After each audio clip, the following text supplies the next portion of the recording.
யோபு அதிகாரம் 29. பின்னும் யோபு தன் பிரசங்க வாக்கியத்தை தொடர்ந்து சொன்னது: சென்று போன மாதங்களிலும் தேவன் என்னை காப்பாற்றி வந்த நாட்களிலும் எனக்கு உண்டாயிருந்த சீர் இப்பொழுது இருந்தால் நலமாயிருக்கும். அப்பொழுது அவர் தீபம் என் தலையின் மேல் பிரகாசித்தது. அவர் அருளின வெளிச்சத்தினால் இருளை கடந்து போனேன்.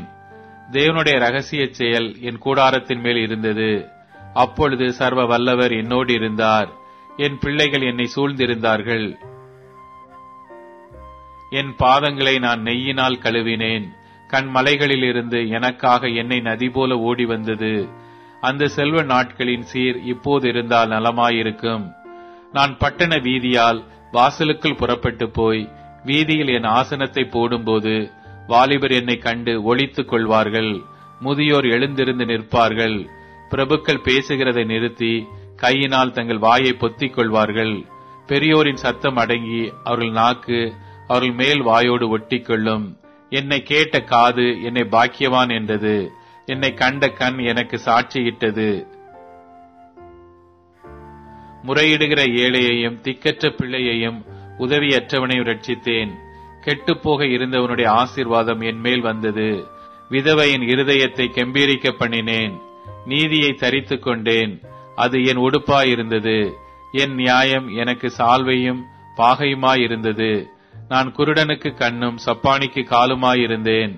நான் எளியவர்களுக்கு தகப்பனாயிருந்து நான் அறியாத வழக்கை ஆராய்ந்து பார்த்தேன். நான் அநியாயக்காரருடைய கடவாய் பற்களை உடைத்து அவர்கள் பறித்ததை அவர்கள் பற்களில் இருந்து பிடுங்கினேன். என் கூட்டிலே நான் ஜீவித்து போவேன். என் நாட்களை மணலத்தனையாய் பெருகப் பண்ணுவேன் என்றேன்.